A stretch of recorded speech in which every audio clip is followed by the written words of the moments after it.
आपका स्टेट उत्तराखंड में और मैं हूं आपके साथ निकिता कपूर। पहाड़ों में नशे का जाल दिन ब दिन बढ़ता नजर आ रहा है और पहाड़ के युवा नशे की जद में फंस रहे हैं। पहाड़ों पर बढ़ते नशे के दुष्प्रभाव को देखते हुए सितारगंज में एक निजी समिति ने एसएसपी को ज्ञापन सौंपा है और नशे के सौदागरों पर अंकुश लगाने की मांग की है। ज्ञापन में कहा गया है कि शहर और आसपास के इलाकों में नशे का कारोबार तेजी से फैल रहा है। नशे के सौदागरों के खिलाफ कार्रवाई भी होती है, लेकिन वे फिर छूट जाते हैं और फिर से नशे के काले कारोबार में जुट जाते हैं। पहाड़ के युवा भी नशे के दलदल में फंस रहे हैं, जिसकी वजह से हजारों परिवार बर्बाद हो गए हैं। समिति ने एसएसपी को ज्ञापन देकर नशे के अवैध कारोबार पर अंकुश लगाने की मांग की है। हमने जनहित कल्याण समिति के तत्वाधान में श्रीमान वरिष्ठ पुलिस अधीक्षक महोदय जनपद उधम सिंह नगर को एक प्रार्थना पत्र पेश किया है, जिसमें हमने सितारगंज और ग्रामीण क्षेत्रों में जो नशे का कारोबार बढ़ रहा है और नशेड़ी बढ़ रहे हैं उस पर रोकथाम करने की मांग की है। और हमने पत्र में मांग की है कि नशे के अवैध कारोबार करने वाले लोगों को और उन्हें जो संरक्षण देते हैं उन पर भी कठोर से कठोर कार्रवाई की जाए। हमें उम्मीद है कि शहर सितारगंज और ग्रामीण क्षेत्रों में जो नशे का बढ़ता चलन है इस पर प्रशासन पूर्ण रूप से लगाम लगाएगा। इसमें जो ज्ञापन दिया गया है इसमें क्या आपने दिशा निर्देश दिए? ये जनहित कल्याण समिति के अध्यक्ष हैं सलीम रिजवी जी, इन्होंने एक ज्ञापन दिया है कि इनके एरिया में जो नशेड़ी व्यक्तियों की संख्या काफ़ी बढ़ गई है और नशे पर पवित्र लगाने के संबंध में इन्होंने कार्रवाई की बात की है। इसमें हम अपने एसओजी और संबंधित थाने को इसमें निर्देश करेंगे इसमें कार्रवाई। उत्तराखंड में बिजली कर्मचारी हड़ताल पर हैं, लेकिन जोशीमठ में बिजली कर्मचारियों की हड़ताल का ज्यादा असर देखने को नहीं मिला। बिजली विभाग के दफ्तर में गेट पर ताला जरूर लटका है और दफ्तर में कामकाज भी ठप रहा, लेकिन जोशीमठ में बिजली आपूर्ति सुचारू रही, जिससे लोगों को परेशानियों का सामना नहीं करना पड़ा।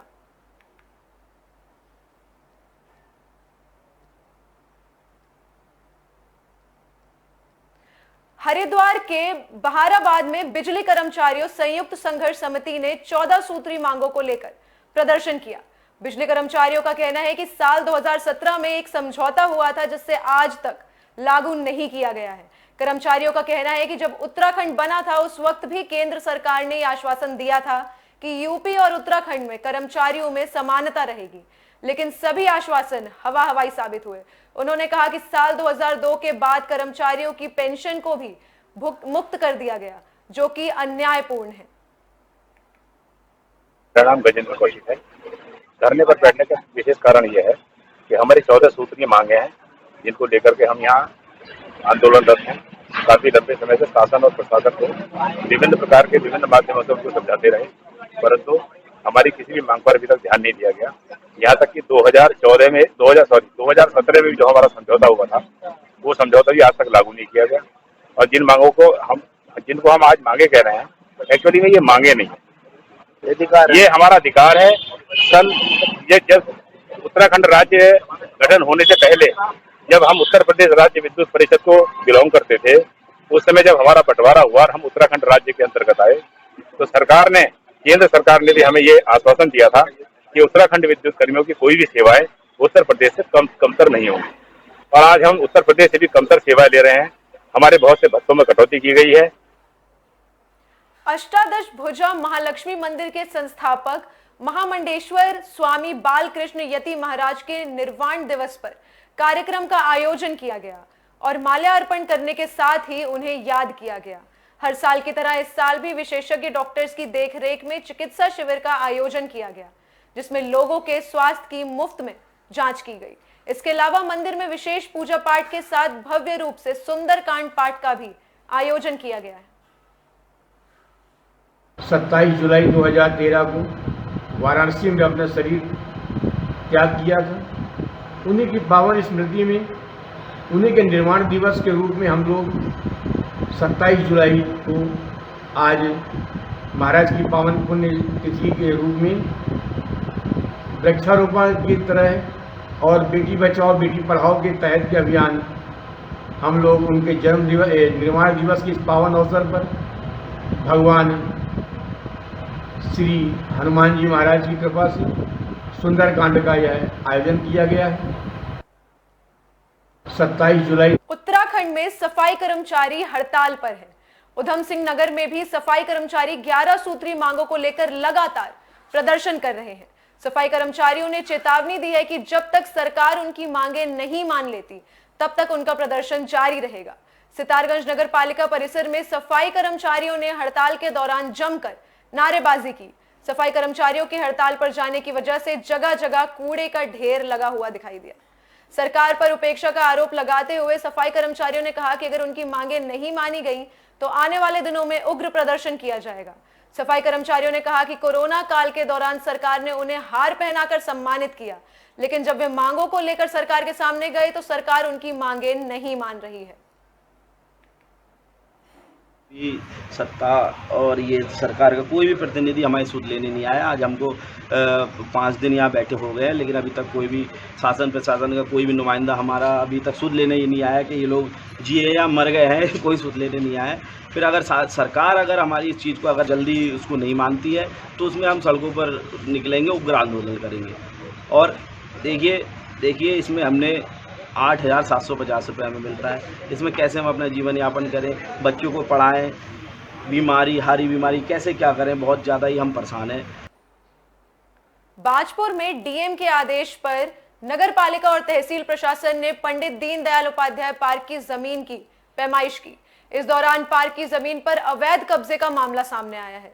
नगर पालिका प्रशासन ने पार्क की जमीन का नक्शा और पैमाइश रिपोर्ट मिलने के बाद तार बाड़ करने की बात करी है।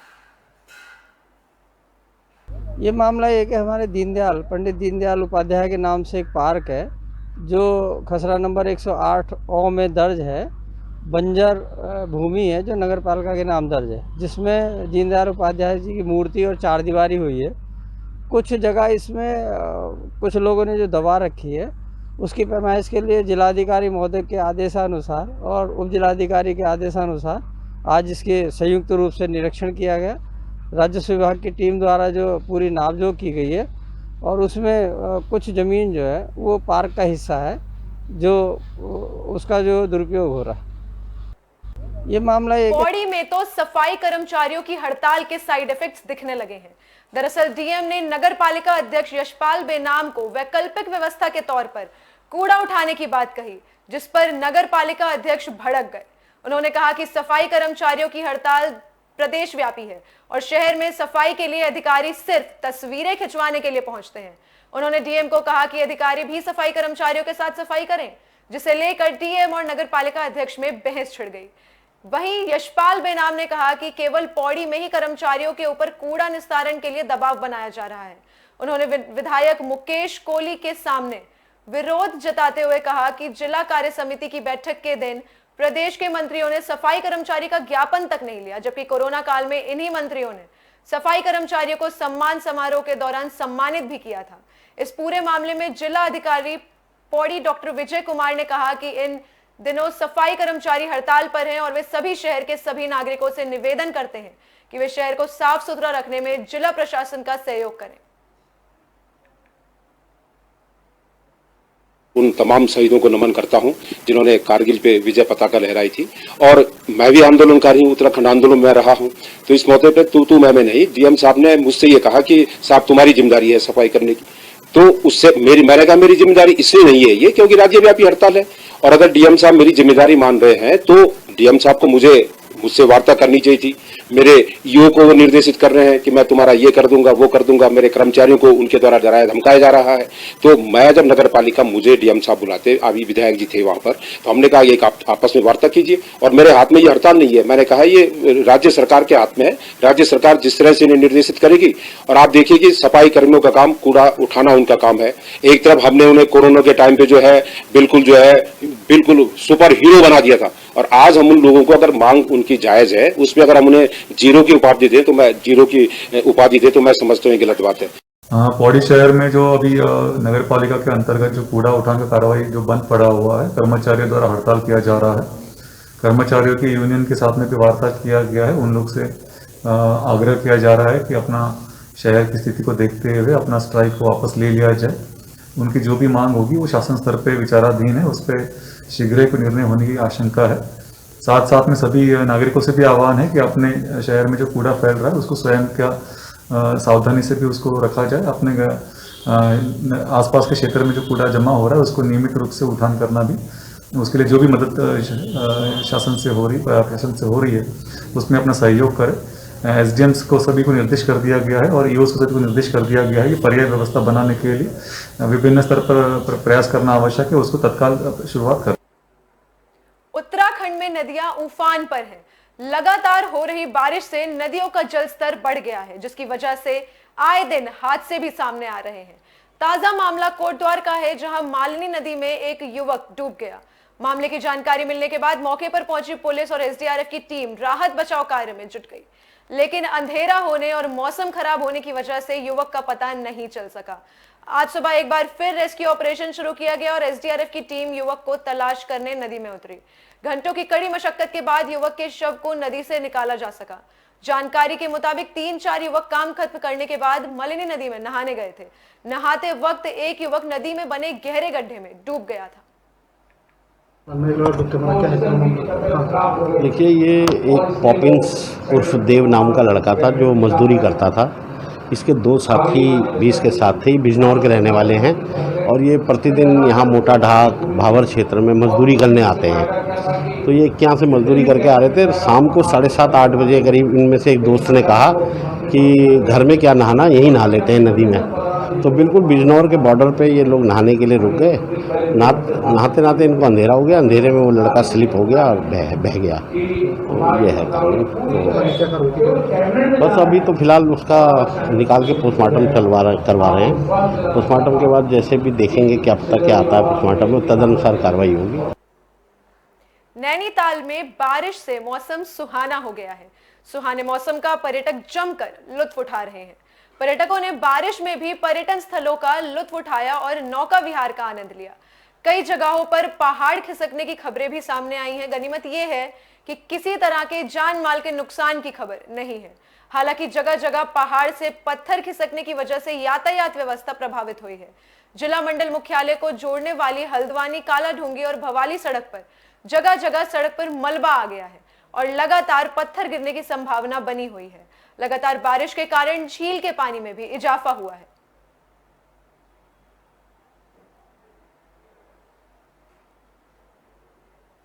तमाम बड़ी खबरों के लिए बने रहिए हमारे साथ। नमस्कार।